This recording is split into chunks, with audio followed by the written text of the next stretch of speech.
저는 정치에 입문하기 전 26년간 검사 생활과 1년간의 변호사 생활을 했습니다. 기자와 검사는 진실을 쫓고 현장을 중시하며 공정과 정의의 모든 것을 겁니다. 기자와 검사가 권력에 굴복하면 정의는 죽고 힘없는 국민은 위축됩니다. 제가 26년간 검사 생활만 했다고 해서 국정 운영을 잘 할 수 있는지 걱정하시는 분들도 있습니다. 그러나 늘 진실과 현장을 중시하는 이 실용주의 정신과 공정과 정의를 위해 어떠한 힘에도 굴복하지 않는 자세를 견지해 왔습니다. 그리고 국가가 개인과 기업의 자율과 창의를 존중하고 그들의 경제활동에 함부로 개입하지 않는 것이 얼마나 중요한 것인지 잘 알고 있습니다. 이해관계자인 민간이 자율과 창의로 그 역량을 최고로 발휘하고 국가는 공정한 시스템을 구축하여 반칙과 특권을 일소하고 평등한 기회를 보장해야 합니다. 그리고 국가는 그 과정에서 실패를 맛본 사람들에게는 재기의 기회를, 여러 가지 이유에 의해 스스로의 힘으로 자신의 행복을 지킬 수 없는 사람들에게는 두툼하고 충분한 생활 보장을 해줘야 하는 것입니다. 미래 세대인 청년에게는 공평한 출발선에서 뛸 수 있는 여건을 만들어줘야 합니다. 제가 그리는 대한민국은 자율과 창의를 통해서 만들어진 역동적인 나라, 공정한 기회 보장을 통해 이루어지는 통합의 나라, 어려운 이웃과 약자를 충분히 배려하는 따뜻한 나라, 그리고 국제사회에서 당당하고 책임 있는 자세로 존경받는 나라입니다. 이런 나라는 제가 27년간의 법조 생활을 통해 몸에 밴 실사구시의 실용주의 정신과 시대를 관통하는 공정과 상식의 자유민주주의 정신으로 이뤄낼 수 있습니다. 시대착오적인 이념과 그 이념을 공유하는 특정 세력들의 기득권 집착이 얼마나 무능과 부패를 초래하고 국민에게 고통을 주었는지는 제가 이 자리에서 더 이상 설명드릴 필요가 없을 것입니다. 지금은 디지털 심화, 4차 산업혁명이 세계적으로 진행 중입니다. 여기에 뒤떨어지면 삼류국가로 전락하고 이 산업혁명을 선도하면 인류 국가가 됨과 아울러 우리가 고민하는 많은 사회 문제들이 해소됩니다. 이 산업혁명을 선도하는 것은 과거와 같이 국가 주도로는 불가능합니다. 개인과 기업, 민간의 자율과 창의로만 가능한 것입니다. 국가는 2차 산업혁명 시대에 만들어진 지금은 몸에 맞지 않는 제도를 바꾸고 혁신해서 민간 부문이 스스로 4차 산업혁명을 선도해 갈 수 있도록 여건을 만들어주면 되는 것입니다. 정부의 무능과 부패로부터 국민이 더 이상 고통받지 않도록 보호하고 세계적인 디지털 전환의 시대를 이끌기 위해서는 다음 대선에서의 정권 교체가 그 첫 걸음입니다. 그 시대적 소명이 저와 국민의힘의 어깨에 부여된 것에 대해 막중한 책임을 느낍니다. 그러나 이 소명과 뜻을 함께하는 많은 분들이 있기에 희망과 자신감을 가지고 잘 해내가리라 확신합니다.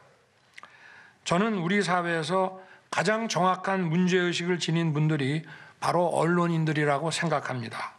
특히 관훈클럽의 회원들과 같은 지성과 경륜을 지닌 중견 언론인들이야말로 국정 운영에 관해 함께 고민할 수 있는 분들이라 생각합니다. 오늘 이 관훈 토론회가 제가 대통령 후보로서 거쳐야 하는 절차만이 아니고 앞으로 계속 국정 현안과 국가의 미래에 관해 함께 고민하고 고견을 듣는 출발이라고 생각합니다.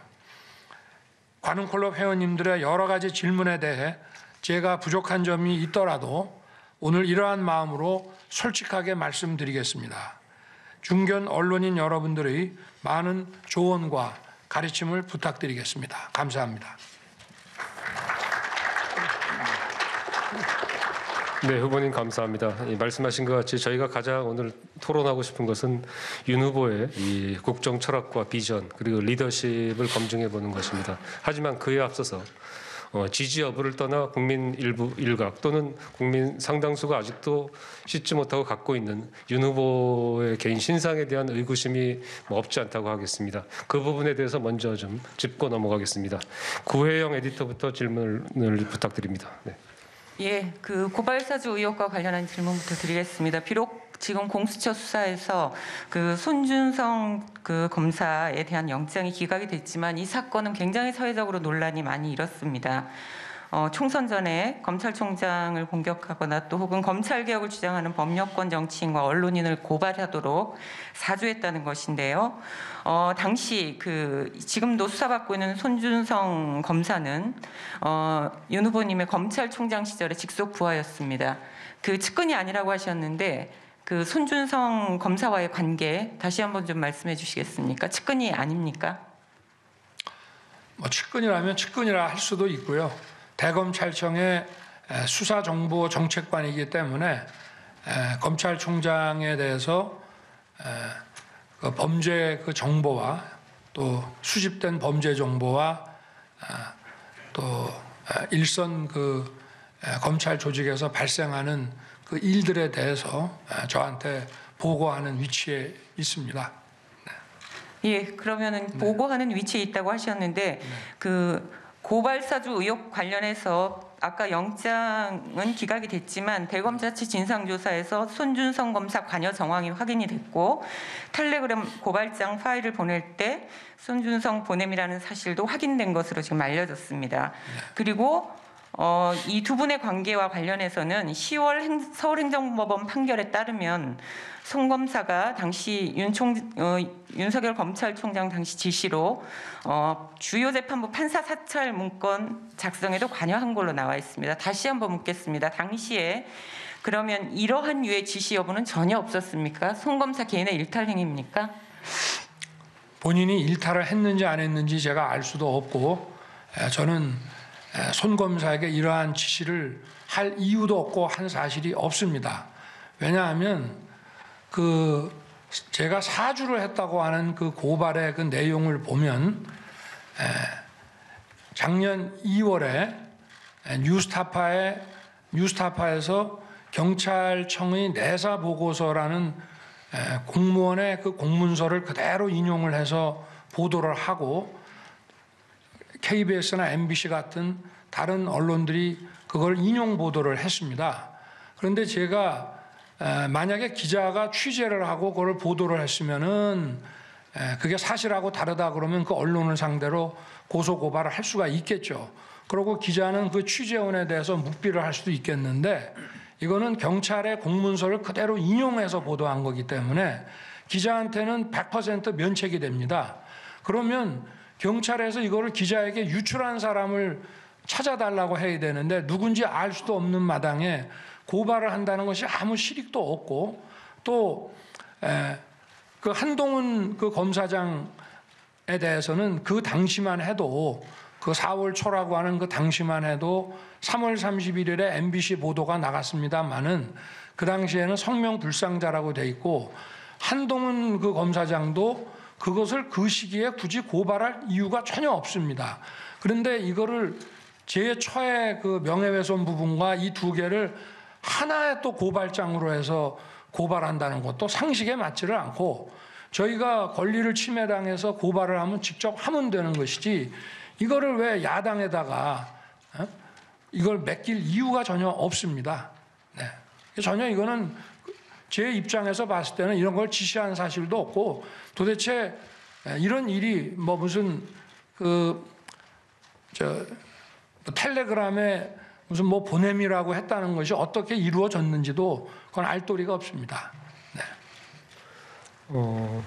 근데 제가 네. 뭐 충분히 이해는 되는데 다만 남는 의문은 네. 아직은 뭐 성명불상의 상태이지만 네. 만약 수사정책기획관실 누군가가 이런 작업에 조금이라도 관여했다면은 네. 측근도 아니고 네. 그렇게 그런 관계도 아니었는데 굳이 왜 그런 위험한 일을 나서서 했을까? 과연 암묵적인 동의와 또는 후보 당시 윗분의 뜻을 암묵적으로 따라서 하는 것은 아니었을까 하는 의구심을 상당수 국민은 갖고 있습니다. 어떻게 좀 그 부분을 좀 클리어해 주실 수 있습니까? 만약에 이게 이런 고발을 야당에 좀 하라고 이렇게 사주를 했다면은 이거는 그야말로 정말 평생의 어떤 이해관계가 같이 가야 되는 뭐 그런 관계 아니면 어렵지 않겠습니까? 이거 자체가 정당한 일이라고 보기는 어려운데, 근데 검찰의 인사이동에 의해서 왔다 갔다 하는, 물론 수사정보정책관이 검찰총장에게는 자주 보고하는 위치에 있습니다만은 아무리 그렇다 해도 공무원이라고 하는 것은 인사이동에 따라서 움직이고, 당시에 손준성 검사도 제가 원래 유임을 요청했던 사람을 갈고 추미애 장관이 알아서 보낸 사람인데, 제가 그 위치에 있는 검찰 간부와 이런 것을 논의하고 할 이유가 전혀 없습니다. 네. 네, 감사합니다. 그 윤 후보와 관련돼서 또 하나 이제 네. 시중에서 갖는 의문이 특히 여당에서 그 쌍특검의 대상으로 지금 포함시키고 있는 사안입니다. 2011년 부산저축은행 수사 관련된 내용인데 이주연 그 부국장이 좀 이 부분에 대해서 좀 질문할 게 있습니다. 네. 당시 이 수사는 그 130여 명이 넘는 검사가 투입이 되고 또 70명 넘게 그러니까 기소되는 엄청난 그 대대적인 수사였습니다. 그런데 유독 대장동 사업 대출과 관련한 그 비리 수사는 이루어지지 않았었는데요. 이 중에서 부산저축은행 대주주 박아무기 회장이 인척인 조 아무개 씨가 그 대장동 개발 사업을 위해서 1,000억대 넘는 그 대출을 끌어오고 그 대가로 10억 원을 받았다라고 하는 그 일이 벌어졌는데, 이 사건은 3년 뒤에 수원지검 조사에서 사실로 밝혀지고 또 기소됐고 또 실형도 선고받았습니다. 당시 2011년 수사에서 다른 지역의 이 대출 관련한 수사와 비교해 보면 이 조 아무개 씨 수사는 매우 이례적인 수사였다, 이런 평가가 있습니다. 왜 당시에 이렇게 입건조차 되지 않은 것인지 당시 이 수사에 대해서 좀 말씀해 주시겠습니까? 네. 뭐 한 10년 된 사건이라서 제가 기억이 아주 또렷하지 않은 것들도 있겠습니다만은, 제가 당시에 주인 검사로서 그 말씀을 드리면, 당시에 그 부산저축은행 수사는 부산저축은행이 이제 부실로 원래 부산저축은행인 것 자체에도 이 공적 자금이 많이 들어갔습니다. 약 10조 원의 자산을 가지고 있는 국내 최대의 저축은행이 부실화돼서 영업 정지를 받게 되고 또 많은 그 예금 채권자들에게 피해가 돌아갔습니다.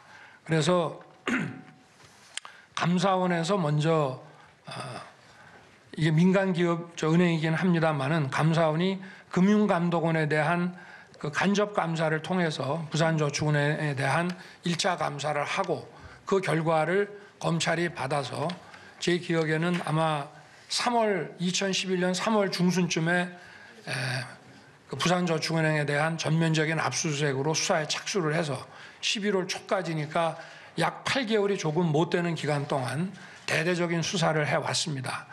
근데 이제 이 부산저축은행 그 관계자 그 고위 임원 14명에 대해서 4월경에 구속영장을 청구하고 10명에 대해서 영장이 발부돼서 기소를 했는데, 그게 이제 1차 수사였습니다. 그리고 두 번째는 금융감독원, 그 다음에는 이제 SPC와 관련된 수사들을 진행을 했는데요.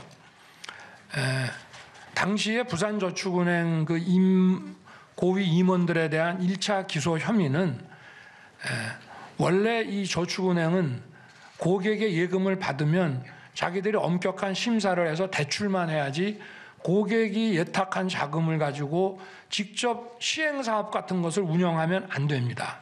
그거는 그 저축은행 상호저축은행 법에도 명시돼 있고, 그리고 이거는 그 자기가 자기 사업에 그 예금을 위탁받은 금융기관에 돈을 쓰는 거기 때문에 이거는 이제 배임 혐의까지 인정이 됩니다. 그래서 저희가 부산저축은행을 그 압수수색을 해서 회계 자료를 보다 보니까 이런 부분이 나왔습니다. 금융자문수수료라는 계정이 발견이 됐습니다. 근데 저축은행이 1년에 몇백억의 금융자문수수료를 받는다는 자체가 상식에 반하기 때문에 그거를 조사에 들어가 보니까 이게 전부 자기들이 임원들 이름으로 임원들을 지분 명의자로 해서 SPC를 만들고 그 SPC에 대출해주는 형식으로 해서 부산저축은행의 대주주와 특수관계인들이 고객의 예탁자금을 가지고 시행사업을 벌인 겁니다. 그런데 전국에 건설 시행을 하는 사람들을 지분 참여를 시켜갖고 5대5로 지분을 가진 경우도 있고 또 부산저축은행이 좀 적게 갖고 그 사업자들이 더 많이 가진 경우도 있었고요. 그래서 그런 경우들을 전부 저희가 상호저축은행법 위반과 특경경제범죄 가중처벌 등하는 법률 위반 배임으로 해서 1차 사법 처리를 했고요.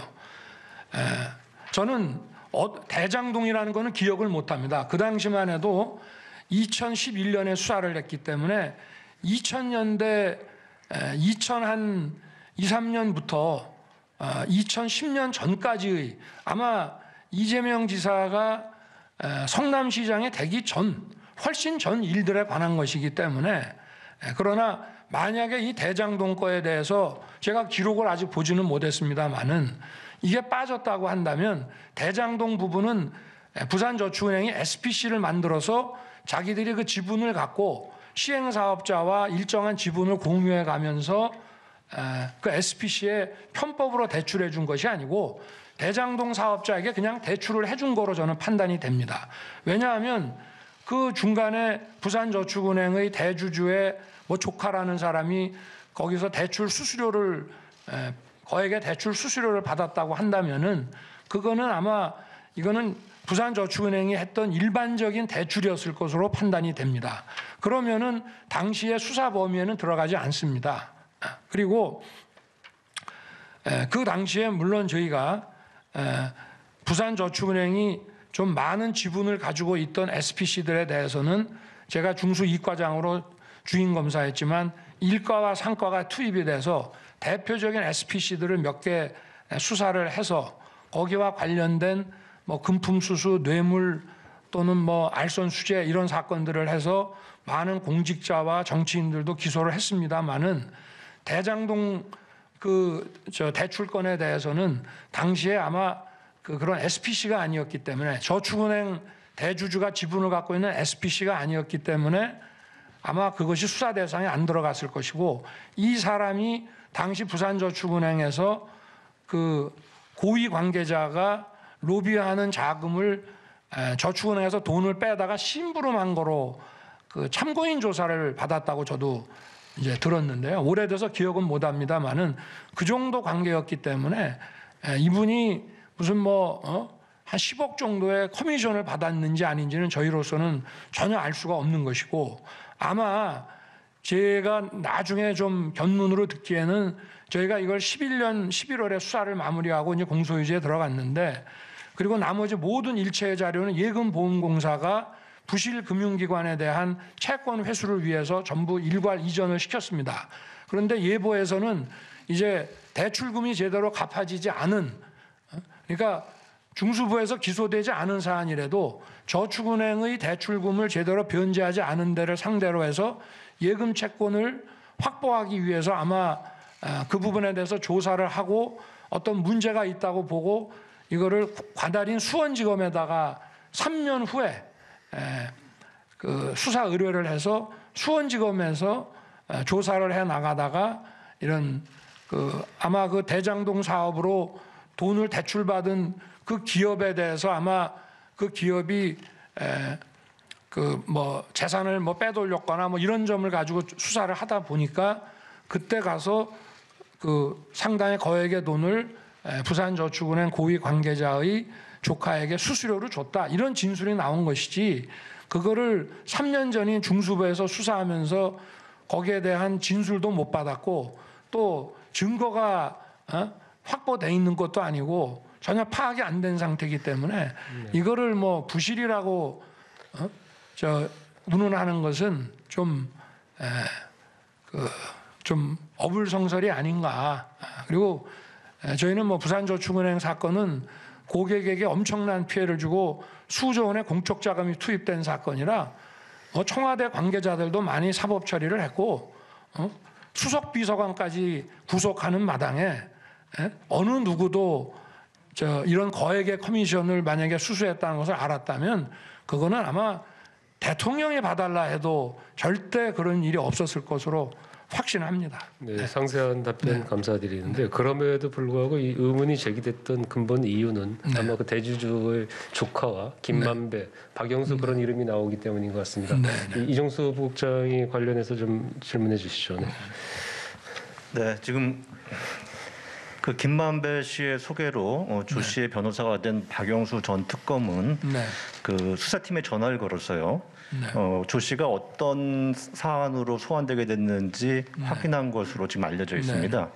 당시에 그 전화 내용을 전화를 직접 받으셨는지 아니면 그런 관련 보고를 들으신 적이 있는지 말씀해 주시고요. 글쎄 저는 뭐 10년 전 일을 제가 기억한다면 거짓말일 것이고 다만 통상적으로 누구를 소환하면 거기에 대해서 변호인들이 물을 때는 아주 중요한 인물이면 주임검사인 과장에게 전화하는 경우도 있지만 보통은 그 조사를 담당하는 검사나 수사관에게 전화하는 경우가 많고 제가 모르겠습니다. 뭐 소문에는 저를 어떤 식으로 하여튼 좀 약점을 찾아보려고 과거에 제가 지휘하거나 수사했던 사건의 기록을 검찰이 전부 꺼내놓고 다 뒤져봤다고 하는데 그러지 않고는 이런 게 나올 수가 없죠.